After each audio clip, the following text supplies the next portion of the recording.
My dear students, a very good morning, and we are going to our next class. And today's class is on business ecosystem. And what is ecosystem? Before explaining business ecosystem, we can explain ecosystem. What is ecosystem? പരിസ്ഥിതിയുമായി ബന്ധപ്പെട്ട എന്തോ ഒന്നാണെന്ന് നമുക്ക് മനസ്സിലാക്കാം അല്ലേ. അതായത് നിങ്ങൾ ചെറുപ്പത്തിൽ അല്ലെങ്കിൽ ചെറിയ ക്ലാസ്സിൽ പഠിക്കുന്ന സമയത്ത് എൻവിയോൺമെൻറ്റൽ സ്റ്റഡീസ് എന്ന് പറഞ്ഞിട്ടൊരു സബ്ജക്റ്റ് നിങ്ങൾ പഠിച്ചിരുന്നു അല്ലേ. അവിടെ എന്തൊക്കെ ഫാക്ടേഴ്സാണ് ഭൂമിയിലുള്ളത് എന്ന് പഠിച്ച സമയത്ത് നിങ്ങൾ 2 തരം ഫാക്ടേഴ്സിനെ കുറിച്ച് പഠിച്ചിട്ടുണ്ട് അല്ലേ. അതേതൊക്കെയാണ്? Biotic and abiotic factors. Then എന്താണ് ബയോട്ടിക് ഫാക്ടേഴ്സ്, എന്താണ് അബയോട്ടിക് ഫാക്ടേഴ്സ്? ഈ ഇക്കോസിസ്റ്റത്തിനെ നമ്മൾ അനലൈസ് ചെയ്യുമ്പോൾ നമുക്കവിടെ പ്രധാനമായും കാണാൻ പറ്റുന്ന 2 ഫാക്ടേഴ്സാണ് ബയോട്ടിക് ആൻഡ് അബയോട്ടിക്. ബയോട്ടിക് ഫാക്ടേഴ്സിൻ്റെ പ്രത്യേകത എന്താണ്? ബയോട്ടിക് ഫാക്ടേഴ്സ് മീൻസ് ജീവനുള്ള വസ്തുക്കളെ അല്ലേ, ജീവനുള്ള, ചലിക്കാൻ സാധിക്കുന്ന, സ്വന്തമായിട്ട് ബുദ്ധിയുള്ള ഒക്കെ വസ്തുക്കളെ വിളിക്കുന്ന പേരാണ് ബയോട്ടിക് ഫാക്ടേഴ്സ്. അതിൽ നമുക്ക് മെയിനായിട്ട് ഇൻക്ലൂഡ് ചെയ്യാനായിട്ട് സാധിക്കുന്നത് പ്ലാന്റ്സ്, ആനിമൽസ്, മൈക്രോ ഓർഗാനിസംസ് അല്ലേ. ഇതൊക്കെ എന്താണ്? ബയോട്ടിക് ഫാക്ടേഴ്സാണ്. അതേസമയം ചില അബയോട്ടിക് ഫാക്ടേഴ്സ് അവിടെയുണ്ട്. ഏതൊക്കെയാണ് അബയോട്ടിക്? ചലിക്കാനായിട്ട് സാധിക്കാത്ത, ജീവനില്ലാത്ത വസ്തുക്കളെ നമ്മൾ വിളിക്കുന്ന പേരാണെന്ത്? Abiotic factors. പ്രധാനമായും വെള്ളം അല്ലേ, വായു, സൺലൈറ്റ്, മണ്ണ്, ഇതൊക്കെ എന്തിൽ പെടുന്നതാണ്? അബയോട്ടിക് ഫാക്ടേഴ്സിൽ പെടുന്നതാണ്. ഓക്കെ, അപ്പോൾ പെട്ടെന്ന് ഈ ഒരു ഇക്കോസിസ്റ്റത്തിനെ കുറിച്ച് പഠിച്ചുകൊണ്ടിരിക്കുമ്പോൾ നമ്മൾ പെട്ടെന്നൊന്ന് സയൻസിലേക്ക് നോക്കിയ പോലെ അല്ലെങ്കിൽ സയൻസ് പഠിക്കുന്നത് പോലെയൊക്കെയുള്ളൊരു ഫീലിംഗ് നമുക്ക് തോന്നിക്കാണും. പക്ഷെ നമ്മൾ ചിന്തിക്കുന്നത് ഈ ഇക്കോസിസ്റ്റവും ബിസിനസ്സും തമ്മിലുള്ള ബന്ധം എന്താണെന്നുള്ളതാണ് അല്ലേ.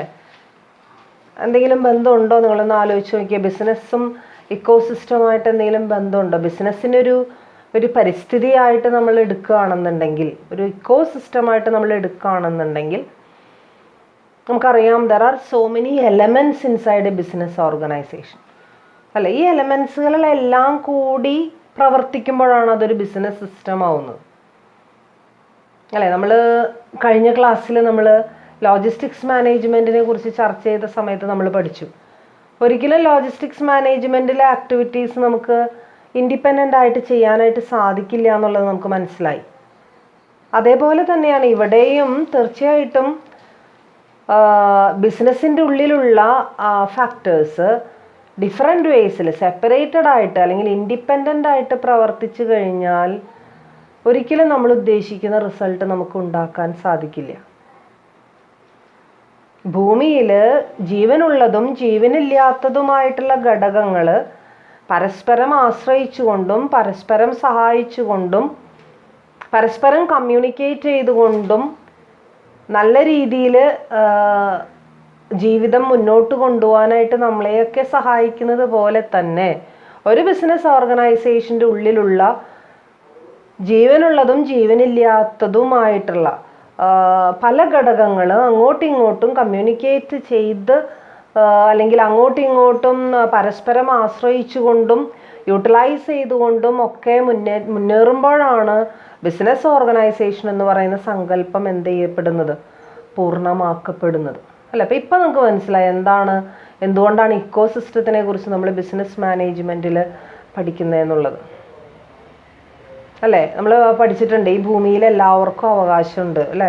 ചെറിയൊരു പുഴുവിന് പോലും അവകാശമുള്ള സ്ഥലമാണ് ഭൂമി എന്ന് പറയുന്നത്. നമ്മൾ മനുഷ്യന്മാർ നമ്മുടെ മാത്രം സ്ഥലമാണ്, നമ്മളാണ് ഏറ്റവും വലിയ ആൾക്കാർ, നമുക്ക് മാത്രമേ ഇവിടെ അവകാശമുള്ളൂ എന്നുള്ള രീതിയിലൊക്കെ ചിലപ്പോഴെങ്കിലും പെരുമാറുന്നു എന്നുള്ളതാണ്. അത് ശരിയായിട്ടുള്ള രീതിയല്ല അല്ലെങ്കിൽ ശരിയായിട്ടുള്ള പെരുമാറ്റമല്ല എന്ന് മാത്രമേ നമുക്ക് ഇവിടെ പറയാനായിട്ട് സാധിക്കുള്ളൂ. അതേപോലെ തന്നെയാണ് ഒരു ഓർഗനൈസേഷനെ സംബന്ധിച്ചിടത്തോളം അത് ആരുടെയും സ്വന്തമല്ല, അത് എല്ലാവരുടെയും കൂടിയുള്ളതാണ്. അവിടെ എല്ലാവരും ഒറ്റക്കെട്ടായിട്ട് ഒരുമിച്ച് നിന്നുകൊണ്ട് പ്രവർത്തിച്ചെങ്കിൽ മാത്രമേ അതിനെ ഒരു വൻ വിജയമാക്കാനായിട്ട് നമുക്ക് എന്ത് ചെയ്യുള്ളൂ സാധിക്കുള്ളൂ. ഈ ഒരു സങ്കല്പം അല്ലെങ്കിൽ ഈ ഒരു കോൺസെപ്റ്റ് നിങ്ങൾ വിദ്യാർത്ഥികൾക്കുള്ളിലേക്ക് പകർന്നു തരിക എന്നുള്ള ഉദ്ദേശത്തോട് കൂടിയിട്ടാണ് ബിസിനസ് ഇക്കോസിസ്റ്റം എന്നുള്ളതിനെ കുറിച്ച് നമ്മൾ ഈ ഒരു എമർജിങ് കോൺസെപ്റ്റ് എന്ന് പറയുന്ന ചാപ്റ്ററിൽ നമ്മൾ എന്ത് ചെയ്യുന്നത് പഠിക്കുന്നത്. ആൻഡ് ഈ ബിസിനസ് ഇക്കോസിസ്റ്റം എന്ന് പറയുന്നത് ഒരു സയൻറ്റിഫിക് കോൺസെപ്റ്റ് ആണെന്ന് നമ്മൾ പറഞ്ഞു. നാച്ചുറൽ സയൻസിൽ നിന്നാണ് അതിൻ്റെ ഒറിജിൻ എന്ന് നമ്മൾ എന്ത് ചെയ്തു പറഞ്ഞു. അതിനോടനുബന്ധിച്ച് നമുക്ക് ഒരു ചെറിയൊരു ഡെഫിനിഷൻ നമുക്ക് എന്ത് ചെയ്യാം പഠിക്കാം. ബിസിനസ് ഡിക്ഷണറിയിൽ ബിസിനസ് ഇക്കോസിസ്റ്റത്തിൻ്റെ ഒരു ഡെഫിനിഷൻ അവിടെ കൊടുത്തിട്ടുണ്ട്. ആ ഡെഫിനിഷൻ നമുക്കൊന്ന് നോക്കി നോക്കാം, എത്രത്തോളം അത് മീനിങ് ഫുൾ ആയിട്ട് കൊടുത്തിട്ടുണ്ടെന്ന് നമുക്ക് മനസ്സിലാക്കാം. Business ecosystem as a strategic planning model, popular since the development of information technology, whereby the network of suppliers, distributors, competitors and customers all work through competition and cooperation to advance sale of products. Business ecosystem is a strategic planning model. Strategic planning മോഡലാണ് എന്തെന്ന് പറയുന്നത് business ecosystem എന്ന് പറയുന്നത്. It has also only A recent origin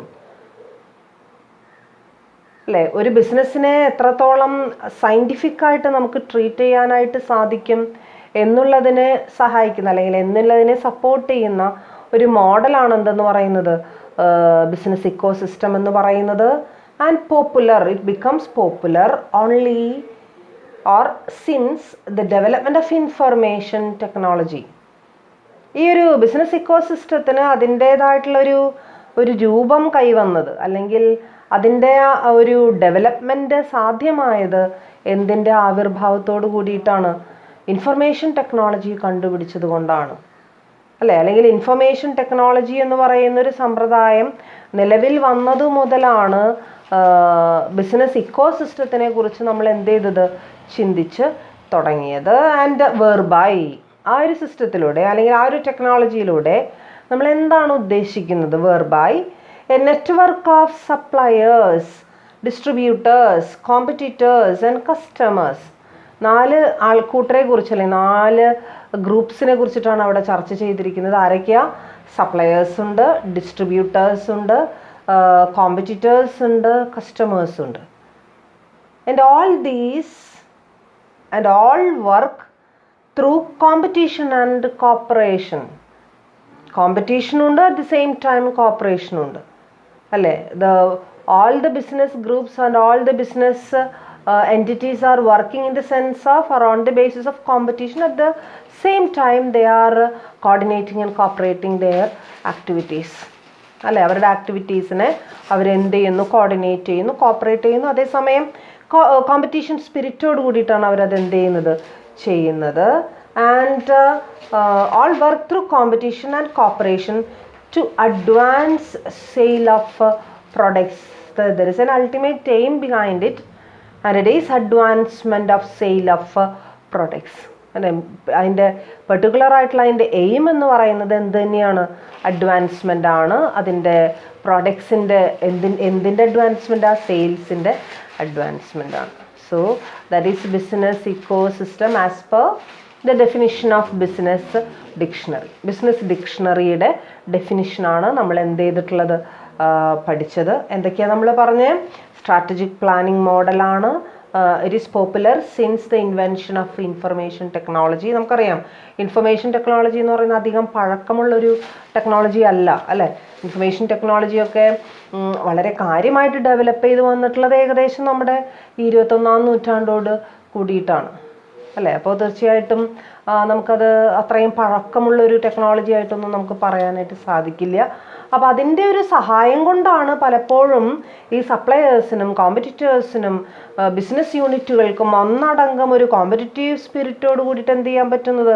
പ്രവർത്തിക്കാനായിട്ട് സാധിക്കുന്നത്. പരസ്പരം സഹകരിച്ചുകൊണ്ട്, പരസ്പരം ഒത്തൊരുമിച്ചുകൊണ്ട് ചില കൊളാബറേഷൻസിൽ ഏർപ്പെട്ടുകൊണ്ട്, ചില അലയൻസുകളിൽ ഏർപ്പെട്ടുകൊണ്ട് അവർക്ക് എന്ത് ചെയ്യാനായിട്ട് സാധിക്കുന്നു, ഒരുമിച്ച് മുന്നേറാനായിട്ട് സാധിക്കുന്നു. അതിനെ സപ്പോർട്ട് ചെയ്യുന്ന സയൻസാണ്, അല്ലെങ്കിൽ സപ്പോർട്ട് ചെയ്യുന്ന സംഭവമാണ് എന്തെന്ന് പറയുന്നത്, ഇൻഫർമേഷൻ ടെക്നോളജി എന്ന് പറയുന്നത്. And ecosystem is a network of organization including suppliers, distributors, customers, competitors and government agencies and so on. ഇക്കോസിസ്റ്റത്തിൽ എല്ലാവരും ഉണ്ട്, എല്ലാവരും ഒരുമിച്ച് എന്ത് ചെയ്യുന്നു, പ്രവർത്തിക്കുന്നു. ഒരേപോലെ യൂസ് ചെയ്യാവുന്ന സോഫ്റ്റ്വെയറുകൾ, ഒരേപോലെ യൂസ് ചെയ്യാവുന്ന ഡാറ്റാ ബേസുകൾ, അതിലെല്ലാവരും അംഗമാകുന്നു അല്ലെ. ഇപ്പം ഗവൺമെൻറ് കൊടുക്കുന്ന ചില സേവനങ്ങളുണ്ട്, ആ സേവനങ്ങൾ എല്ലാ ബിസിനസ് യൂണിറ്റുകൾക്കും ഒരേപോലെ എന്ത് ചെയ്യാം, അവെയിൽ ചെയ്യാം അല്ലേ. നമ്മൾ പ്രത്യേകിച്ചും ടാക്സ് അടയ്ക്കുന്ന സമയത്ത് അല്ലേ, അപ്പോൾ കോർപ്പറേറ്റ് ടാക്സുകളൊക്കെ അടയ്ക്കേണ്ട സമയത്ത് അടയ്ക്കണം എന്നുണ്ടെങ്കിൽ നമ്മൾ നേരിട്ട് പോയിട്ട് അത് പണ്ട് നിന്നിരുന്ന രീതിയിൽ അത് ചെയ്യേണ്ട ആവശ്യമില്ല. നമുക്ക് എന്ത് ചെയ്യാം, നമ്മുടെ ID യൂസ് ചെയ്തിട്ട് അല്ലെങ്കിൽ നമ്മുടെ പാസ്വേഡ് യൂസ് ചെയ്തിട്ട് നമുക്ക് എന്ത് ചെയ്യാം, കയറാം. അത് നമ്മളെപ്പോലെ തന്നെ ബിസിനസ് ചെയ്യുന്ന എല്ലാവർക്കും അതെന്താണ്, സാധ്യമാണ് അല്ലേ. അപ്പോൾ ഗവൺമെൻറ് ചെയ്യുന്ന സേവനം, അത് എന്തുകൊണ്ടാണ് നമുക്ക് അങ്ങനെ ഒരു സേവനം ഉപയോഗപ്പെടുത്താൻ പറ്റുന്നത്, നമുക്ക് ഇൻഫർമേഷൻ ടെക്നോളജി അതിനനുസരിച്ച് ഡെവലപ്പ് ചെയ്തത് കൊണ്ട് നമുക്ക് ആ സേവനം എന്ത് ചെയ്യാൻ പറ്റി, ഉപയോഗിക്കാനായിട്ട് സാധിച്ചു അല്ലേ. അതുപോലെ തന്നെ ഇപ്പോൾ കസ്റ്റമേഴ്സിന് വേണ്ടി മാത്രം ഇഷ്ടംപോലെ നെറ്റ്വർക്കുകൾ അല്ലെങ്കിൽ ഇഷ്ടംപോലെ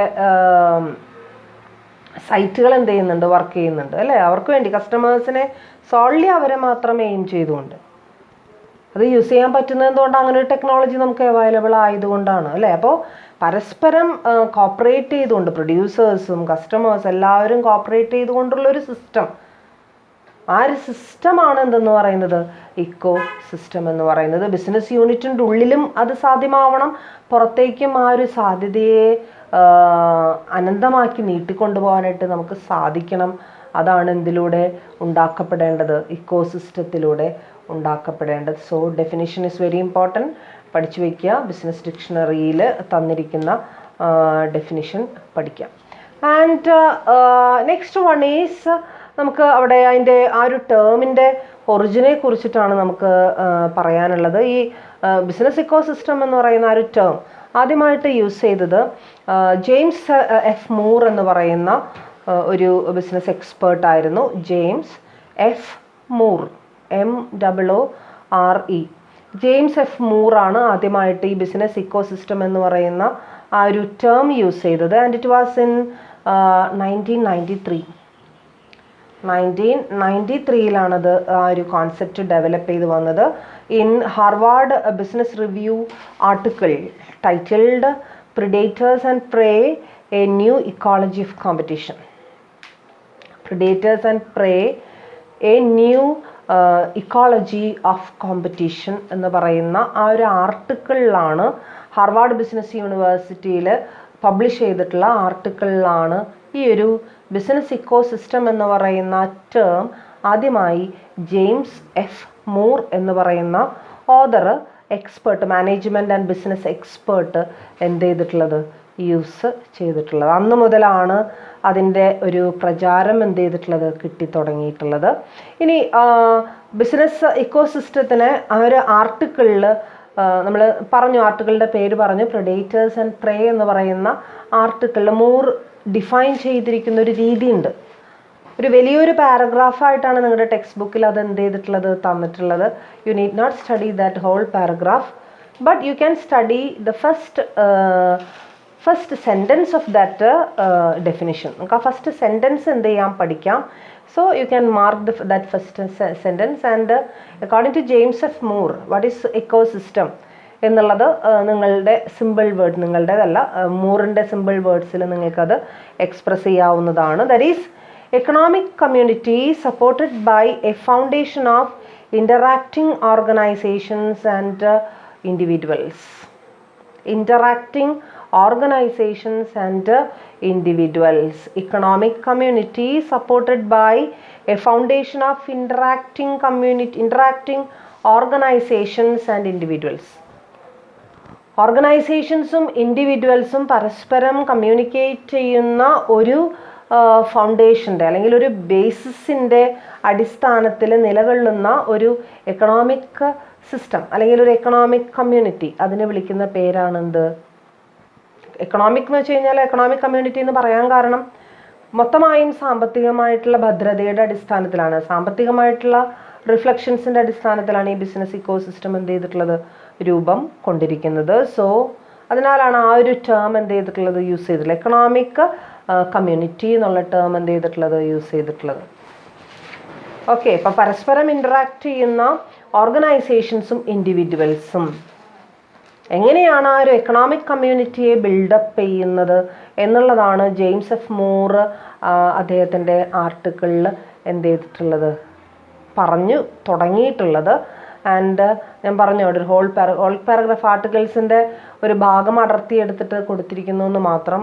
ബട്ട് നമുക്കത് മുഴുവനായിട്ട് പഠിക്കാനായിട്ട് സാധിക്കില്ല. അതുകൊണ്ട് തന്നെ ഫസ്റ്റ് ഡെഫിനിഷനായിട്ടാണ് കൊടുത്തിരിക്കുന്നത്. ഡെഫിനിഷൻ നിങ്ങൾ നേരത്തെ ബിസിനസ് ഡിക്ഷണറിയിലെ ഡെഫിനിഷൻ അവിടെ പഠിച്ചിട്ടുണ്ട്. സോ വേറെ നിങ്ങൾ പഠിക്കേണ്ടതില്ല. സോ ആ ഒരു ഫസ്റ്റ് സെൻറ്റൻസ് ജെയിംസ് എഫ് മൂറിൻ്റേതായിട്ടുള്ള ഒരു ഡെഫിനിഷനായിട്ട് നിങ്ങൾ എന്ത് ചെയ്യുക, പഠിക്കുക. And the concept of business ecosystem has got wide popularity not only in the academic circles but also in the field of business, and it tells us the relevance of the statement all existence is coexistence and market is a place of mass cooperation. These are the two terms or two sayings about the need for cooperation and coordination in the marketplace and also in our daily life. That is, all existence is coexistence. എല്ലാവരും exist ചെയ്യും. എങ്ങനെയാണെന്നുണ്ടെങ്കിൽ if you have a coexistence, പരസ്പര സഹകരണത്തോടു കൂടി നമ്മൾ മുന്നോട്ട് പോവുകയാണെങ്കിൽ, ഒരു കോ എക്സിസ്റ്റൻസ് നമുക്കുണ്ടെങ്കിൽ എല്ലാവർക്കും കുഴപ്പമുണ്ടാവില്ല, എല്ലാവരും നല്ല രീതിയിൽ എന്ത് ചെയ്യും, എക്സിസ്റ്റ് ചെയ്യും. അതോടൊപ്പം തന്നെ ഒരു സേയിങ്, മാർക്കറ്റിനെ കുറിച്ചിട്ടുള്ളൊരു സേയിങ് അവിടെ പറയുന്നുണ്ട്. അതെന്താ? Market is A place of mass corporation. Market എന്ന് പറയുന്നത് മാസ് കോപ്പറേഷൻ്റെ ഒരു പ്ലേസ് ആണ്, അല്ലേ? കോപ്പറേഷൻ ഇല്ലെങ്കിൽ മാർക്കറ്റ് ഇല്ല എന്നുള്ളതാണ് അവിടെ എന്ത് ചെയ്തിട്ടുള്ളത്, പറഞ്ഞിട്ടുള്ളത്. So market is A place of mass cooperation and all these says about the importance of a business ecosystem or the coordination and cooperation between various organizations and suppliers, competitors, customers and all these parties for a better and great future of the business organizations. And next we can go to concepts of business ecosystem. Mainly there are two important concepts of business ecosystem, and they are collaboration and business alliances. Collaboration and business alliances. These are the two important concepts and two important areas of functions or areas of organization function. രണ്ട് പ്രധാനപ്പെട്ട business ecosystem ഊന്നൽ കൊടുക്കുന്ന രണ്ട് പ്രധാന areas അല്ലെങ്കിൽ രണ്ട് പ്രധാനപ്പെട്ട കോൺസെപ്റ്റുകളാണ് നമ്മളിപ്പോൾ എന്ത് ചെയ്തത്, പറഞ്ഞത്. They are collaboration and business alliances. And what you mean by collaboration? എന്താണ് കൊളാബറേഷൻ എന്നുള്ള വാക്കുകൊണ്ട് ഉദ്ദേശിക്കുന്നത്? കൊളാബറേഷൻ എസ്പെഷ്യലി ടെക്നോളജിക്കൽ കൊളാബറേഷൻസ് കേട്ടിട്ടുണ്ടായിരിക്കും അല്ലേ? Collaboration the same technology or ഒരേ ടെക്നോളജി തന്നെ ഡിഫറെൻ്റ് ഓർഗനൈസേഷൻസ് വളരെ ഫ്രൂട്ട്ഫുള്ളായിട്ട് യൂസ് ചെയ്യുന്ന ആ ഒരു സംഭവത്തെ അല്ലെങ്കിൽ ആ ഒരു കോൺസെപ്റ്റിനെ വിളിക്കുന്ന പേരാണെന്ത്? Collaboration. That is collaboration calls for an altogether new quality of interaction. Real value in the science, arts, commerce comes largely from the process of collaboration, and the growing pervasiveness of the web coupled with availability of web-based tools for collaboration has triggered interest in collaborative product development. അല്ലേ? ഒരേ വെബ്സൈറ്റുകൾ തന്നെ, അതായത് collaborative web എന്ന് വെച്ച് കഴിഞ്ഞാൽ എന്താ അർത്ഥം? ഒരേ വെബ്സൈറ്റുകൾ പരസ്പര സഹകരണത്തോടുകൂടി ഡിഫറെൻ്റ് ആയിട്ടുള്ള ആൾക്കാർ യൂസ് ചെയ്യുക. അതേസമയം there should be necessary control also. Control ചെയ്തുകൊണ്ട് അവർക്ക് ആക്സസ് ഉള്ളവർക്ക് മാത്രം പാസ്വേഡ് അലൗട്ട് ചെയ്തുകൊണ്ട് ആക്സസ് ഉള്ളവരെ മാത്രം പ്രവേശിപ്പിച്ചുകൊണ്ട് ഒരു വെബ്സൈറ്റ് അല്ലെങ്കിൽ ഒരു ടെക്നോളജി ഒരേ സമയം കൂടുതൽ ആൾക്കാർ എന്ത് ചെയ്യുക, യൂസ് ചെയ്യുക, പരസ്പര ഇൻട്രാക്ഷനോടുകൂടി സഹകരണത്തോടുകൂടി യൂസ് ചെയ്യുക. Coupled with availability of web based tools four collaboration has triggered the interest of collaborative product development. ഇപ്പോൾ റിസർച്ചൊക്കെ നടത്തുന്ന സമയത്ത് നമുക്ക് കോമൺ ആയിട്ടുള്ള റിസർച്ചുകൾ എന്ത് ചെയ്യാം, നടത്താം. ഇപ്പം നമ്മുടെ ഓർഗനൈസേഷൻ നമുക്ക് വേണ്ടി മാത്രം റിസർച്ച് നടത്തുക, നമുക്ക് വേണ്ടി നമ്മുടെ ഓർഗനൈസേഷനിൽ മാത്രം അത് എന്താ പറയുക ഇംപ്ലിമെൻ്റ് ചെയ്യുക, അത് അങ്ങനെയുള്ളൊരു നാരോ പോയിന്റ് ഓഫ് വ്യൂ അല്ലാതെ നമ്മൾ എന്ത് ചെയ്യാണ്, എല്ലാവർക്കും വേണ്ടി കോമൺ ആയിട്ടുള്ള ഡാറ്റ യൂസ് ചെയ്ത് അല്ലെങ്കിൽ കോമൺ ആയിട്ടുള്ള ടെക്നോളജി യൂസ് ചെയ്തിട്ട് എല്ലാവരും ഒരുമിച്ച് ആ റിസർച്ച് നടത്തുകയും എല്ലാ ഓർഗനൈസേഷനുകളിലും ഒരേപോലെ, പ്രത്യേകിച്ച് സിമിലർ ആയിട്ടുള്ള ഓർഗനൈസേഷനുകളിൽ എല്ലാം തന്നെ അങ്ങനെയുള്ള എന്താ പറയുക ഫൈൻഡിങ്സ് യൂട്ടിലൈസ് ചെയ്യുകയൊക്കെ ചെയ്യുമ്പോൾ അത് നമ്മുടെ ബിസിനസ്സിൻ്റെ സ്വന്തമായിട്ടുള്ള നിലനിൽപ്പിനും അത് വളരെയധികം സഹായകരമാണ്. അതോടൊപ്പം തന്നെ എന്താ പറയുക രാജ്യത്തിൻ്റെ എക്കണോമിക് ഡെവലപ്മെൻറ്റിനും തീർച്ചയായിട്ടും അത് എന്ത് ചെയ്യുന്നുള്ളതാണ്, ഉപകരിക്കും എന്നുള്ളതാണ് നമുക്ക് എന്ത് ചെയ്യാനായിട്ട് സാധിക്കുക, കൊളാബറേഷൻസിലൂടെ നമുക്ക് പറയാം. അപ്പോൾ ഒരു പ്രധാനപ്പെട്ട ഒരു കോൺസെപ്റ്റ്, ഈ ബിസിനസ് ഇക്കോസിസ്റ്റം എയിം ചെയ്യുന്ന ഒരു പ്രധാനപ്പെട്ട കോൺസെപ്റ്റ് എന്ന് പറയുന്നത് എന്ത് തന്നെയാണ്? And the second concept is business alliance. Business alliance എന്ന് പറഞ്ഞു കഴിഞ്ഞാൽ ഏതെങ്കിലും ഒരു കോമൺ പർപ്പസിന് വേണ്ടിയിട്ട് ഒരേ ഫീൽഡിലുള്ള ബിസിനസ്സുകൾ ഒരുമിച്ച് ഒരേ ഡാറ്റാബേസ് അല്ലെങ്കിൽ ഒരേ സോഫ്റ്റ്വെയർ യൂസ് ചെയ്യുന്ന ഒരു സിസ്റ്റത്തിന് വിളിക്കുന്ന പേരാണെന്ത്, ബിസിനസ് അലയൻസുകൾ. ബിസിനസ് അലയൻസ് എന്ന് പറയുമ്പോൾ അതിലിപ്പോൾ ഒരു എക്സാമ്പിൾ പറയുകയാണെന്നുണ്ടെങ്കിൽ നമുക്ക് ജനറൽ മോട്ടോഴ്സ് അല്ലെങ്കിൽ ഫോർഡ് ഇങ്ങനെയൊക്കെയുള്ള ഓട്ടോമൊബൈൽ രംഗത്ത് പ്രശസ്തരായിട്ടുള്ള കമ്പനികൾ ഒരുമിച്ച് കൂടി അവരൊരു എക്സ്ട്രാനെറ്റ് ഫോം ചെയ്തിട്ടുണ്ട്, only for the purpose of customers. അപ്പോൾ അവർ കോമൺ ആയിട്ട് യൂസ് ചെയ്യുന്ന ഡാറ്റാബേസ് ആണത്, കോമൺ ആയിട്ട് യൂസ് ചെയ്യുന്ന ഒരു ടെക്നോളജി. ഓക്കെ, അപ്പോൾ അതിലവർക്ക് ഡിഫറെൻ്റ്, പക്ഷേ ഒരേ ഫീൽഡിലുള്ളതായിരിക്കണം എന്നുള്ളത് വളരെ നിർബന്ധമാണ്, നമുക്കറിയാം. ഇപ്പോൾ കസ്റ്റമേഴ്സിനെ സംബന്ധിച്ചിടത്തോളം ഡിഫറെൻറ്റ് ഫീൽഡായിരിക്കുമ്പോൾ നമുക്കത് ഹാൻഡിൽ ചെയ്യാനായിട്ട് ബുദ്ധിമുട്ടായിരിക്കും. അപ്പോൾ അതിന് പകരം ഒരേ ഇപ്പോൾ ഓട്ടോമൊബൈൽ രംഗത്തുള്ളവരാണെന്നുണ്ടെങ്കിൽ അവർക്ക് ഒരുമിച്ച് അവർക്കറിയാറ് കസ്റ്റമേഴ്സിൻ്റെ ആ ഒരു ടേസ്റ്റും പ്രിഫറൻസും ഒക്കെ അവർക്കറിയാം. അപ്പോൾ അതിനനുസരിച്ച് അവരെ ഡീൽ ചെയ്യാനും അവരോട് ക്വറീസ് അവരുടെ ഉണ്ടെങ്കിൽ അത് ടാക്കിൾ ചെയ്യാനും അവർക്കുള്ള പ്രോബ്ലംസ് സജഷൻസ് ഒക്കെ എടുക്കാനൊക്കെ പറ്റിയ രീതിയിലുള്ള ഒരു എക്സ്ട്രാനെറ്റാണ് ആര് ഫോം ചെയ്തിരിക്കുന്നത്, ജനറൽ മോട്ടോഴ്സ്, ഫോർഡ് ഇങ്ങനെയുള്ള ഓട്ടോമൊബൈൽ കമ്പനീസ് ഒരുമിച്ച് കൂടിയിട്ട് എന്ത് ചെയ്തിട്ടുള്ളത്, ഫോം ചെയ്തിട്ടുള്ളത്. ഓക്കെ, അപ്പോൾ അവർക്ക് കോമൺ ആയിട്ട് അത് എന്ത് ചെയ്യാം, യൂസ് ചെയ്യാം, അവിടെ വേറെ പ്രശ്നങ്ങളില്ല. കോമൺ ആയിട്ട് എന്തെങ്കിലും ഈ ടെക്നോളജിയിൽ എന്തെങ്കിലും ബുദ്ധിമുട്ട് വരികയാണെന്നുണ്ടെങ്കിൽ ഒരുമിച്ച് അവർക്ക് അതിന് പൈസ ചിലവാക്കുമ്പോൾ ഒരു പ്രത്യേകത ഉണ്ട്, എല്ലാവരും കൂടി ഒരുമിച്ചൊരു ലംസം എമൗണ്ട് എടുത്താൽ മതി, അവിടെ അവരവരുടേതായിട്ടുള്ള കോൺട്രിബ്യൂഷൻ അവരെന്ത് ചെയ്താൽ മതി, കൊടുത്താൽ മതി. ഓക്കെ, അല്ലാതെ ഒരേ ഓർഗനൈസേഷൻ തന്നെ അത് ബെയർ ചെയ്യുമ്പോൾ അത് അവർക്ക് ചിലപ്പോൾ അത് താങ്ങാൻ പറ്റാത്ത രീതിയിൽ ആയിന്ന് വരാം. അപ്പോൾ അതില്ലാതിരിക്കാൻ ഇതുപോലുള്ള അലയൻസുകൾ എന്ത് ചെയ്യും, സഹായിക്കും. ആൻഡ് എന്താ പറയുക ജോയിൻറ്റ് വെഞ്ചേഴ്സ് എന്നുള്ള രീതിയിൽ നമുക്ക് ഈ അലയൻസുകൾ എന്ത് ചെയ്യാനായിട്ട് സാധിക്കും, കൊണ്ടു നടക്കാനായിട്ട് സാധിക്കും. ആൻഡ് കോർപ്പറേഷൻ്റെ ഏറ്റവും വലിയ രീതിയിലുള്ള ഒരു ടെക്നോളജിയുടെ കൂടെ ബേസിസിൽ നമ്മൾ ഈ അലയൻസുകൾ എന്ത് ചെയ്യുന്നു, ഉണ്ടാക്കുന്നു, അതിനനുസരിച്ച് അത് ഇംപ്ലിമെൻറ്റ് ചെയ്യുന്നു. അപ്പം ഇങ്ങനെ രണ്ട് കൊളാബറേഷൻസും അതോടൊപ്പം തന്നെ അലയൻസുകളും, രണ്ടിലും ടെക്നോളജി ആവശ്യമാണ്. ടെക്നോളജി ഇല്ലാതെ നമുക്കിത് എന്ത് ചെയ്യാനായിട്ട് സാധിക്കില്ല. അപ്പോൾ ഈ രണ്ട് കോൺസെപ്റ്റുകളും ബിസിനസ് ഇക്കോസിസ്റ്റത്തിൻ്റെ വളരെ പ്രധാനപ്പെട്ട കോൺസെപ്റ്റുകളായിട്ട് നമ്മൾ എന്ത് ചെയ്യുന്നു, കാണുന്നു. ഏറ്റവും പ്രധാനപ്പെട്ട ഏരിയാസ് ആയിട്ട് നമ്മൾ എന്ത് ചെയ്യുന്നു, കൺസിഡർ ചെയ്യുന്നു. ഇനി ഈ ബിസിനസ് ഇക്കോസിസ്റ്റം എന്നുള്ള ആ ഒരു സിസ്റ്റം മെയിൻറ്റെയിൻ ചെയ്യുമ്പോൾ ഓർഗനൈസേഷനുണ്ടാകുന്ന ഗുണങ്ങൾ എന്തൊക്കെയാണ്? തീർച്ചയായിട്ടും ഇക്കോസിസ്റ്റം എന്ന് പറയുന്നത് വളരെയധികം വളരെയധികം സപ്പോർട്ടീവാണ് അല്ലെങ്കിൽ വളരെയധികം നമുക്ക് ബെനിഫിഷ്യൽ ആണ് എന്ന് നമ്മൾ പറയുന്നുണ്ടെങ്കിലും അതിന് ഏതൊക്കെ ഫീൽഡിലാണ് അത് ഏറ്റവും ഉപകാരം ചെയ്യുന്നത് എന്നുള്ളതാണ് നമ്മളിവിടെ നോക്കുന്നത്.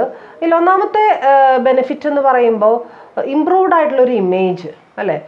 നല്ല ടെക്നോളജി യൂസ് ചെയ്യുന്ന, അതും പരസ്പരം സഹകരണ അടിസ്ഥാനത്തിൽ യൂസ് ചെയ്യുന്ന ഓർഗനൈസേഷനുകൾ എന്ന് പറയുമ്പോൾ, അസോസിയേഷനുകളുടെ ഭാഗമായിട്ട് അതൊക്കെ ചെയ്യാമെന്ന് പറയുമ്പോൾ തീർച്ചയായിട്ടും അത് ഇമേജ് ഉള്ള ഒരു സംഭവം തന്നെയാണ്. ഓർഗനൈസേഷനുകൾ പരസ്പരം അറിയാനും പരസ്പരം അവരുടെ കാഴ്ചപ്പാടുകൾ പങ്കുവയ്ക്കാനും അതിനനുസരിച്ച് ആ ഒരു ലെവല് കൂട്ടാനും അവർക്ക് സാധിക്കുന്നു. അതോടൊപ്പം തന്നെ ഇംപ്രൂവ്ഡ് കസ്റ്റമർ സർവീസ് കുറച്ചും കൂടെ ഉയർന്ന തലത്തിൽ ചെയ്തു കൊടുക്കാനായിട്ട് നമുക്ക് സാധിക്കുന്നു. ഒരു ഒറ്റയ്ക്ക് നിന്നുകൊണ്ട് പ്രവർത്തിക്കുന്നതിന് പകരം ഒരുമിച്ച് നിന്നുകൊണ്ട് നമ്മൾ കാര്യങ്ങൾ ചെയ്യുന്ന സമയത്ത് കസ്റ്റമേഴ്സിനെ ഒന്നും കൂടി നല്ല രീതിയിൽ, നമ്മൾ നേരത്തെ പറഞ്ഞ പോലെ ഒരുമിച്ച് ചേർന്നുകൊണ്ട് ഒരു കസ്റ്റമർ ഡാറ്റാബേസ് ഉണ്ടാക്കുകയും അതിൻ്റെ ബേസിസിൽ കസ്റ്റമേഴ്സിന് വേണ്ടിയിട്ട് കോമൺ ആയിട്ടുള്ളൊരു എക്സ്ട്രാനെറ്റ് യൂസ് ചെയ്യുകയും ചെയ്യുന്ന സമയത്ത് തീർച്ചയായിട്ടും നമുക്ക് മറ്റുള്ളവരുടെ, നമ്മുടെ കോമ്പറ്റീറ്റേഴ്സിൻ്റെ, നമ്മൾ കോമ്പറ്റീറ്റേഴ്സായിട്ടാണ് അലയൻസ് ഉണ്ടാക്കുന്നത് അല്ലേ. അപ്പോൾ തീർച്ചയായിട്ടും അവരുടെ വ്യൂ പോയിന്റ്സ് എന്താണെന്ന് മനസ്സിലാക്കാൻ അവരുടെ ഒപ്പം ചേർന്ന് നിന്നുകൊണ്ട് കാര്യങ്ങൾ ചെയ്യാനും നമുക്ക് സാധിക്കും. അതിലൂടെ കസ്റ്റമർ സർവീസുകൾ ഒരു നല്ല രീതിയിൽ ചെയ്യാനായിട്ട് നമുക്ക് സാധിക്കുന്നുണ്ട് എന്നുള്ളതാണ് നമുക്കവിടെ മനസ്സിലാക്കാനായിട്ട് സാധിക്കുന്ന ഒരു കാര്യം. പിന്നെ നമ്മൾ അവിടെ ഒരു ബെനിഫിറ്റായിട്ട് വരുന്നത്, the third benefit is that new found business partners. പുതിയ ബിസിനസ് പാർട്ട്നേഴ്സുകളെ ഈ ഒരു സിസ്റ്റത്തിലൂടെ നമുക്ക് എന്ത് ചെയ്യാനായിട്ട് സാധിക്കുന്നുണ്ട്, അക്വയർ ചെയ്യാനായിട്ട് സാധിക്കുന്നുണ്ട്. നമ്മുടെ അലയൻസുകളിലേക്ക്, നമ്മുടെ കൊളാബറേഷനുകളിലേക്ക് പുതിയ വ്യക്തികളെ, പുതിയ പാർട്ട്നേഴ്സിനെ ലഭിക്കാനായിട്ട് ഒരവസരമാണ് ബിസിനസ് ഇക്കോസിസ്റ്റത്തിലൂടെ നമുക്ക് എന്ത് ചെയ്യുന്നത്, കിട്ടുന്നത്. തീർച്ചയായിട്ടും കൂടുതൽ ആൾക്കാർ അതിൽ അട്രാക്റ്റഡ് ആവുകയും അതിലേക്ക് വരികയും ചെയ്യും എന്നുള്ളത് സംശയമില്ല. And next one is simplified processes അല്ലെ. ഒറ്റയ്ക്ക് നമ്മൾ ചെയ്യുന്ന പ്രോസസ്സുകൾ ഒരു കൂട്ടായിട്ട് ചെയ്യുന്ന സമയത്ത് അതൊന്നും കൂടി സിമ്പിളായിട്ട് നമുക്ക് ലഭിക്കുകയും അതൊന്നും കൂടി നല്ല രീതിയിൽ കുറച്ചും കൂടി ആക്യുറേറ്റ് ആയിട്ട് ചെയ്യാനായിട്ട് നമുക്ക് സാധിക്കുകയും ചെയ്യുമെന്ന് പറയുന്നത് വളരെയധികം നല്ല രീതിയിലുള്ള കാര്യമാണ്. അതുപോലെ തന്നെ നമ്മുടെ പ്രൊഡക്ടിവിറ്റി തീർച്ചയായിട്ടും ഇൻക്രീസ് ചെയ്യും അല്ലേ. കോമൺ ആയിട്ടുള്ള ഒരു ടെക്നോളജിയൊക്കെ യൂസ് ചെയ്യുന്ന സമയത്ത് പ്രൊഡക്ടിവിറ്റി ഇൻക്രീസ് ചെയ്യുന്നുള്ളതിന് യാതൊരു നമ്മളെപ്പോലെയുള്ള നമ്മുടെ ഫീൽഡിലുള്ള ആൾക്കാർ ചെയ്യുന്ന അതേ കാര്യങ്ങൾ തന്നെയാണ് നമ്മളും ചെയ്യുന്നത്. അപ്പോൾ തീർച്ചയായിട്ടും പ്രൊഡക്ഷൻ മോശമാകുന്ന രീതിയിൽ ഒരാളും എന്ത് ചെയ്യില്ല, ടെക്നോളജി ആക്സെപ്റ്റ് ചെയ്യില്ല. അപ്പോൾ അതിനെ ഏറ്റവും കൂട്ടുന്ന, പ്രൊഡക്ടിവിറ്റി ഏറ്റവും കൂട്ടുന്ന തരത്തിലുള്ള ടെക്നോളജിയൊക്കെ ആയിരിക്കും ആക്സെപ്റ്റ് ചെയ്യുക. അത് പ്രൊഡക്ടിവിറ്റി ഇൻക്രീസ് ചെയ്യുന്നുള്ളതിന് സംശയമില്ല. Next one, expediting access to information അല്ലേ. ഇൻഫർമേഷനുകളിലേക്ക്, അതായത് പുതിയ ഇൻഫർമേഷൻ അല്ലേ. ചിലപ്പോൾ നമ്മൾ ഈ നേരത്തെ പറഞ്ഞ പോലെ തന്നെ ഇപ്പോൾ നമ്മളൊരു ബിസിനസ് ഓർഗനൈസേഷൻ മാത്രം വിചാരിച്ചാൽ കിട്ടാത്ത ഇൻഫർമേഷൻസ് നമ്മൾ ഒരുമിച്ച് നിൽക്കുന്ന സമയത്ത് ചിലപ്പോൾ നമുക്ക് എന്ത് ചെയ്തെന്ന് വരും, കിട്ടിയെന്ന് വരും. പ്രത്യേകിച്ച് ഇപ്പോൾ സ്റ്റോക്ക് മാർക്കറ്റിൻ്റെ കേസൊക്കെ ആയിരിക്കാം, അതല്ലാന്നുണ്ടെങ്കിൽ നമ്മുടെ പുതിയ ടെക്നോളജിയുടെ കേസായിരിക്കാം, അല്ലെങ്കിൽ നമ്മുടെ റോ മെറ്റീരിയൽസിൻ്റെ ഏതെങ്കിലും പ്രത്യേക ഒരു സവിശേഷതയായിരിക്കാം, അല്ലെങ്കിൽ പുതിയ മാനേജ്മെൻറ്റിൻ്റെ എന്തെങ്കിലും ഇടപെടലുകളായിരിക്കാം, നിലപാടുകളായിരിക്കാം, എന്ത് തന്നെയായാലും അങ്ങനെയുള്ള പുതിയ ഇൻഫർമേഷൻസ് എത്രയും പെട്ടെന്ന് നമുക്ക് അക്വയർ ചെയ്യാനായിട്ട് എളുപ്പമാണ് എന്തിലൂടെ, ബിസിനസ് ഇക്കോസിസ്റ്റത്തിലൂടെ. അതുപോലെ തന്നെ ട്രാൻസ്പോർട്ടേഷൻ കോസ്റ്റ് റെഡ്യൂസ് ചെയ്യാൻ ഉള്ളൊരു മാർഗ്ഗം. ഇപ്പോൾ നമുക്ക് പ്രത്യേകിച്ച് ഇപ്പോൾ നമ്മളൊരു കുറച്ച് റോ മെറ്റീരിയൽസ് ഇമ്പോർട്ട് ചെയ്യാമെന്ന് വിചാരിക്കാം. ഇമ്പോർട്ട് ചെയ്യുന്ന സമയത്ത് നമ്മളിപ്പോൾ ഒറ്റയ്ക്കാണെന്നുണ്ടെങ്കിൽ ഇപ്പോൾ നമുക്ക് എയർവേസ് നമുക്ക് യൂസ് ചെയ്യാൻ പറ്റില്ല, കാരണം അതിന് ഭയങ്കര പൈസയാണ്. അതേസമയം നമ്മളെപ്പോലെ തന്നെ ഒരു 10 ഓർഗനൈസേഷൻ കൂടെ നമ്മുടെ കൂടെ ഉണ്ടെന്നുണ്ടെങ്കിൽ നമുക്ക് ഈസിലി എയർവേസ് യൂസ് ചെയ്തിട്ട് നമുക്ക് എന്ത് ചെയ്യാം, കൊണ്ടുവരാം അല്ലേ. അത് ഫാസ്റ്റായിട്ട് എത്തും, സ്പീഡിയറായിട്ട് എത്തും, ഡാമേജസ് വളരെ കുറവാണ്. ഇത് മാത്രമല്ല വളരെയധികം ഗുണങ്ങൾ നമുക്ക് കിട്ടും എന്നുള്ളതാണ്. പ്രത്യേകിച്ചും ട്രാൻസ്പോർട്ടേഷൻ കോസ്റ്റ് ഒക്കെ റെഡി. ഇപ്പോൾ 10 ഓർഗനൈസേഷൻസ് ഒരുമിച്ച് ആ പൈസ എടുക്കുന്ന സമയത്ത് ട്രാൻസ്പോർട്ടേഷൻ കോസ്റ്റ് ബെയർ ചെയ്യുന്ന സമയത്ത് അത് വലിയൊരു തുകയായിട്ട് നമുക്ക് എന്ത് ചെയ്യില്ല, തോന്നില്ല അല്ലേ. അപ്പോൾ ട്രാൻസ്പോർട്ടേഷൻ കോസ്റ്റ് കുറയ്ക്കാനായിട്ട് സാധിക്കും, ഫ്ലെക്സിബിലിറ്റി കുറച്ചും കൂടി ഇൻക്രീസ് ചെയ്യാനായിട്ട് നമുക്ക് സാധിക്കും. ആൻഡ് ഇതൊക്കെയാണ് ഒരു ഓർഗനൈസേഷനെ സംബന്ധിച്ചിടത്തോളം കിട്ടാകാവുന്ന ഗുണങ്ങളെ കുറിച്ചിട്ടാണ് നമ്മൾ എന്ത് ചെയ്തത്, പറഞ്ഞത്. And it's a concept to show how the laws of science can be applied to the business world. Business വേൾഡിന് എങ്ങനെ ആ ഒരു സയൻസിൻ്റെ ലോ കാണിച്ചു കൊടുക്കാനായിട്ട് സാധിക്കും? നമുക്കറിയാം സയൻസ് എന്ന് പറയുന്നത് പലപ്പോഴും ഒരു ഈസിയർ മെത്തേഡാണ്. നമ്മുടെ ജീവിതത്തെ ഒന്നും കൂടി ആയാസരഹിതമാക്കുന്ന ഒരു കോൺട്രിബ്യൂഷൻസാണ് പലപ്പോഴും സയൻസിലൂടെ നമുക്ക് കാണാനായിട്ട് സാധിക്കുന്നത്. അപ്പോൾ തീർച്ചയായിട്ടും ബിസിനസ് എങ്ങനെ വളരെ നല്ല രീതിയിൽ ചെയ്യാം എന്ന് നമുക്ക് കാണിച്ചു തരുന്ന, ഇപ്പോൾ ഈ പഠിച്ച കോൺസെപ്റ്റുകളിൽ എല്ലാം തന്നെ സയൻസിൻ്റെ ഏറ്റവും മെയിൻ കോൺട്രിബ്യൂഷൻ അല്ലെങ്കിൽ സയൻസിനെ ഫോക്കസ് ചെയ്തിട്ടുള്ളൊരു കോൺസെപ്റ്റ് എന്ന് നമുക്ക് പറയാവുന്നത് ഏത് കോൺസെപ്റ്റ് തന്നെയാണ്? ബിസിനസ് ഇക്കോസിസ്റ്റം തന്നെയാണ്. സോ തീർച്ചയായിട്ടും വളരെയധികം അത് നമ്മളെ സഹായിക്കും, ബിസിനസ് മെന്നെ സഹായിക്കും എന്നുള്ളതാണ് നമുക്കിതിലൂടെ കാണാനായിട്ട് സാധിക്കുന്നത്. And next we can see the 8 important components of this business ecosystem. Business ഇക്കോസിസ്റ്റത്തിൻ്റെ 8 പ്രധാനപ്പെട്ട കമ്പോണൻസ്, അതായത് പ്രീ കണ്ടീഷൻസ് എന്ന് വേണമെങ്കിൽ നമുക്കതിനെ വിളിക്കാം. ബിസിനസ് ഇക്കോസിസ്റ്റം നടപ്പിലാവണമെന്നുണ്ടെങ്കിൽ നമ്മൾ സ്വീകരിക്കേണ്ട ചില നിലപാടുകൾ അല്ലെങ്കിൽ ബേസിക് ആയിട്ടുള്ള ഫണ്ടമെൻ്റൽ ആയിട്ടുള്ള ചില സിറ്റുവേഷൻസ്, ഇതാണ് നമ്മൾ ഈ 8 കമ്പോണൻറ്റുകളിലൂടെ നമ്മൾ എന്ത് ചെയ്യുന്നത്, പഠിക്കുന്നത്. അതിൽ ആദ്യമായിട്ടുള്ളത് സ്ട്രാറ്റജിയാണ്. We should adapt the strategy of a business ecosystem first of all. Then only we can implement it in the organization and we can do all other things necessary for the maintenance of business ecosystem. Business ഇക്കോസിസ്റ്റത്തിൻ്റെ എന്താ പറയുക, മെയിൻ്റനൻസിന് ആവശ്യമായിട്ട് ഒരു strategy നമ്മൾ develop ചെയ്തിരിക്കണം. Because this is an important thing. Ecosystem എന്ന് പറയുന്നത് ഒരു ഇമ്പോർട്ടൻ്റ് ആയിട്ടുള്ളൊരു എന്താ പറയുക ഒരു കോൺസെപ്റ്റാണ്. അത് സിംപ്ലി നമുക്കതിനെ ഇൻട്രൊഡ്യൂസ് ചെയ്യാനായിട്ട് സാധിക്കില്ല. അതൊരു കോംപ്ലക്സ് ആയിട്ടുള്ളൊരു സിറ്റുവേഷനാണ്. നമ്മുടെ കൂടെ മറ്റു ഓർഗനൈസേഷനുകളെയും കൂടി കൂട്ടിയിണക്കുക എന്ന് പറയുമ്പോൾ തീർച്ചയായിട്ടും അവിടെ അതിൻ്റേതായിട്ടുള്ളൊരു കോംപ്ലക്സിറ്റി എന്ത് ചെയ്യുന്നുണ്ട്, വരുന്നുണ്ട്. അത് നമ്മൾ ശ്രദ്ധിക്കേണ്ടതാണ്. അതിനനുസരിച്ച് നമ്മൾ കാര്യങ്ങൾ നീക്കേണ്ടതാണ്. ആൻഡ് നെക്സ്റ്റ് കമ്പോണൻ്റ് എന്ന് പറയുന്നത് ഓപ്പൺനെസ് ആണ്. ഈ ഒരു സ്ട്രാറ്റജി അല്ലെങ്കിൽ ബിസിനസ് ഇക്കോസിസ്റ്റം എന്ന് പറയുന്ന ഒരു സ്ട്രാറ്റജി നമുക്ക് ഇംപ്ലിമെൻ്റ് ചെയ്യണമെന്നുണ്ടെങ്കിൽ നമുക്ക് ഒരു ഓപ്പൺനെസ് വേണം. അല്ലാതെ വളരെ നാരോ ആയിട്ട് ചിന്തിക്കുന്ന ഓർഗനൈസേഷന് അല്ലെങ്കിൽ വളരെ നാരോ ആയിട്ട് മൂവ് ചെയ്യുന്ന ഒരു ട്രഡീഷണൽ ആയിട്ട് കൺസർവേറ്റീവ് ആയിട്ട് ചിന്തിക്കുന്നവർക്ക് പറ്റിയ ഒരു കോൺസെപ്റ്റ് അല്ല ഇക്കോസിസ്റ്റം. കുറച്ചും കൂടി ഓപ്പൺനെസ് ഉള്ള, എല്ലാവരെയും ഓൾ ടുഗദർ ആക്സെപ്റ്റ് ചെയ്യാനായിട്ട് കഴിയുന്നവർക്ക് മാത്രമേ, അല്ലെങ്കിൽ പരസ്പര സഹകരണത്തോടു കൂടി പ്രവർത്തിക്കാനായിട്ട് സാധിക്കുന്ന ഓർഗനൈസേഷനുകൾക്ക് മാത്രമേ എന്ത് പറ്റുള്ളൂ, ഈ ഒരു ഇക്കോസിസ്റ്റം ഡെവലപ്പ് ചെയ്യാനായിട്ട് പറ്റുള്ളൂ. ഇനി ഞങ്ങൾക്ക് ഒറ്റയ്ക്ക് ചിലർക്ക് എക്സാമ്പിൾ പറയുകയാണെന്നുണ്ടെങ്കിൽ, ഏറ്റവും ലൈറ്റായിട്ടുള്ളൊരു എക്സാമ്പിൾ പറയുകയാണെന്നുണ്ടെങ്കിൽ, ചിലർക്ക് കൂട്ടുകുടുംബത്തിൽ ജോയിൻറ്റ് ഫാമിലീസിൽ ജീവിക്കാനായിട്ട് സാധിക്കില്ല. കാരണം ഒറ്റയ്ക്ക് കാര്യങ്ങൾ ചെയ്ത് പഠിച്ചിട്ടുള്ളവർക്ക് അതൊരു കുറ്റമൊന്നുമല്ല, പഠിച്ചിട്ടുള്ളവർക്ക് അത് സാധിക്കില്ല അല്ലേ. ചിലവർക്കാണെങ്കിൽ നേരെ ഓപ്പോസിറ്റാണ്, ഒറ്റയ്ക്ക് ജീവിക്കാമെന്ന് പറഞ്ഞാൽ ചിലവർക്ക് എന്ത് ചെയ്യില്ല, സാധിക്കില്ല. അപ്പം അങ്ങനെ ഒരു ഇച്ചിരി ഓപ്പൺനെസ് ഉള്ളവർക്ക്, ഒരു ട്രാൻസ്പെറൻസി മൈൻഡുള്ളവർക്ക് മാത്രമേ, അങ്ങനെയുള്ള ഓർഗനൈസേഷനുകൾക്ക് മാത്രമേ ഈ ഒരു സിസ്റ്റം എന്ത് ചെയ്യാൻ പറ്റുള്ളൂ, ഡെവലപ്പ് ചെയ്യാനായിട്ട് സാധിക്കുള്ളൂ. ഒരു തോളോട് തോൾ ചേർന്ന് പ്രവർത്തിക്കാനുള്ള ഒരു സന്നദ്ധത ഉണ്ടായിരിക്കണം. അതോടൊപ്പം തന്നെ നെക്സ്റ്റ് വൺ ഈസ് പാർട്ടിസിപ്പൻസ് ഉണ്ടായിരിക്കണം. എന്നാലും മാത്രമേ ഇത് പ്രവർത്തിക്കുള്ളൂ അല്ലേ. അപ്പം നേരത്തെ നമ്മൾ പറഞ്ഞൊരു എക്സ്ട്രാനെറ്റിനെ കുറിച്ച് നമ്മൾ പറഞ്ഞു. കസ്റ്റമേഴ്സിന് വേണ്ടിയിട്ടുള്ള രൂപീകരിച്ച, ഓട്ടോമൊബൈൽ രംഗത്തുള്ളവർ രൂപീകരിച്ചുള്ള എക്സ്ട്രാനെറ്റ്. അങ്ങനെ അതിൽ പാർട്ടിസിപ്പേറ്റ് ചെയ്യാൻ തയ്യാറുള്ള അതർ ബിസിനസ് ഓർഗനൈസേഷൻസ് ഉണ്ടെങ്കിലേ നമുക്കത് കൊണ്ടുപോകാൻ പറ്റുള്ളൂ. അല്ലാതെ നമ്മൾ അതിന് വില്ലിങ് ആണ്, പക്ഷെ ബാക്കി ആരും വില്ലിങ് അല്ലെങ്കിൽ ഈ ഒരു അലയൻസുകൾക്കോ കൊളാബറേഷനോടെ സ്ഥാനമില്ല, ഇക്കോസിസ്റ്റം നമുക്ക് എന്ത് ചെയ്യാൻ പറ്റില്ല, ഡെവലപ്പ് ചെയ്യാൻ സാധിക്കില്ല. Next one is relationships are very important അല്ലേ. വൺസ് ഒരു റിലേഷൻഷിപ്പ് ഉണ്ടായിക്കഴിഞ്ഞാൽ, വൺസ് അത് നമ്മൾ ഒരു അലയൻസ് ഉണ്ടായിക്കഴിഞ്ഞാൽ, ആ അലയൻസിനെ നിലനിർത്തി കൊണ്ടുപോകാനായിട്ടുള്ള ഒരു സിസ്റ്റം അല്ലെങ്കിൽ ഒരു മെക്കാനിസം നമ്മുടെ ഓർഗനൈസേഷനിൽ ഉണ്ടായിരിക്കണം. അല്ലാതെ ഒരിക്കലും നമുക്ക് ഈ ഇക്കോസിസ്റ്റം ഫലപ്രദമായിട്ടുള്ള രീതിയിൽ എന്ത് ചെയ്യാൻ പറ്റില്ല, മുന്നോട്ട് കൊണ്ടുപോകാൻ സാധിക്കില്ല. Next one, value exchanges. Through this business ecosystem, the various organizations are exchanging their own values their own attitudes and their own viewpoints.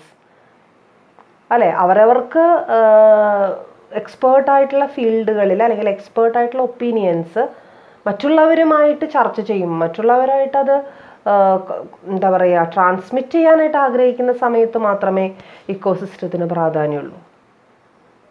നമ്മുടെ വ്യൂ പോയിന്റ് മറ്റുള്ളവരുമായിട്ട്, മറ്റുള്ളവരുടെ വ്യൂ പോയിന്റ് നമ്മളുമായിട്ടും ആ ഒരു ഷെയറിങ് അല്ലെങ്കിൽ ആ ഒരു ഇൻ്റർചേഞ്ച് ഓഫ് ഒപ്പീനിയൻസ് അവിടെ ഉണ്ടെങ്കിൽ മാത്രമേ ഇക്കോസിസ്റ്റം എന്താവുള്ളൂ, നടപ്പിലാവുള്ളൂ.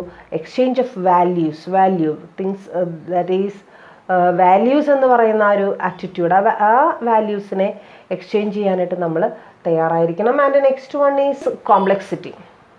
Next one complexity. And what do you mean by complexity? This ecosystem is a complex atmosphere. ആ ഒരു കോംപ്ലക്സിറ്റിയെ, ആ ഒരു സങ്കീർണതയെ അപ്പാടെ അക്സെപ്റ്റ് ചെയ്യാനായിട്ട് നമ്മൾ എന്തായിരിക്കണം, തയ്യാറായിരിക്കണം. എങ്കിൽ മാത്രമേ നമുക്കത് എന്ത് ചെയ്യാനായിട്ട് സാധിക്കുള്ളൂ, അത് ആക്സെപ്റ്റ് ചെയ്യാനായിട്ട് സാധിക്കുള്ളൂ. തീർച്ചയായിട്ടും ഇതൊരു കോംപ്ലക്സ് ആയിട്ടുള്ളൊരു പ്രൊസീജിയറാണ്.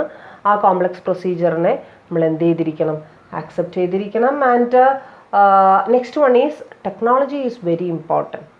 ടെക്നോളജി എന്ന് പറയുന്നത് വളരെ വളരെ ഇമ്പോർട്ടൻ്റ് ആണ്. ടെക്നോളജി ഇമ്പോർട്ടൻ്റ് ആണെന്ന് പറഞ്ഞു കഴിഞ്ഞാൽ ഈ ബിസിനസ് ഇക്കോസിസ്റ്റം നമുക്ക് നേടിയെടുക്കണമെന്നുണ്ടെങ്കിൽ എന്ത് അത്യാവശ്യമാണ്, ടെക്നോളജി നമുക്ക് അത്യാവശ്യമാണ്. എങ്കിൽ മാത്രമേ ഈ അലയൻസുകളും കൊളാബറേഷൻസും ഒക്കെ നമുക്ക് എന്താവുള്ളൂ, സാധ്യമാവുകയുള്ളൂ എന്നുള്ളതാണ് അവിടെ പറയുന്ന കാര്യങ്ങൾ. So this are the 8 important components of a business ecosystem, and through these components we can attain an atmosphere, and we can attain a platform for doing everything in a cooperated and coordinated manner, and so that the business will be a great success. So അപ്പോൾ ഇതാണ് ഇക്കോസിസ്റ്റത്തിലൂടെ നമ്മൾ എന്ത് ചെയ്തത്, മനസ്സിലാക്കിയത്. അപ്പോൾ എന്തുകൊണ്ട് ഈ നമ്മൾ നാച്ചുറൽ സയൻസിന് കാണുന്ന ആ ഒരു ഇക്കോസിസ്റ്റം എങ്ങനെ നമുക്ക് ഡെവലപ്പ് ചെയ്യാം, എങ്ങനെ നമുക്ക് ബിസിനസ് ഓർഗനൈസേഷനിലും ഡെവലപ്പ് ചെയ്യാം, സയൻസിൻ്റെ രീതികളും സയൻസിൻ്റെ കോൺട്രിബ്യൂഷൻസും എങ്ങനെ ബിസിനസ്സിൽ നമുക്ക് അഡാപ്റ്റ് ചെയ്യാം എന്നുള്ളതാണ് നമ്മൾ എന്ത് ചെയ്യുന്നത്. നമ്മൾ പഠിച്ചിട്ടുണ്ട് business is a science also, അല്ലേ, it's an art, profession and science നമ്മൾ നേരത്തെ പഠിച്ചു വെച്ചിട്ടുള്ളതാണ്. എങ്കിൽ കൂടിയും കുറച്ചും കൂടി സയൻറ്റിഫിക് ആയിട്ടുള്ള രീതിയിൽ അതെങ്ങനെ അഡാപ്റ്റ് ചെയ്യാം എന്നുള്ളതാണ് ഇപ്പോൾ ബിസിനസ് ഇക്കോസിസ്റ്റത്തിലൂടെ നമ്മൾ എന്ത് ചെയ്തത്, പഠിച്ചത്. അപ്പോൾ ഇതോടുകൂടി നമുക്ക് ഇന്നത്തെ ക്ലാസ് എന്ത് ചെയ്യാം, അവസാനിപ്പിക്കാം. And we can meet in the next class with another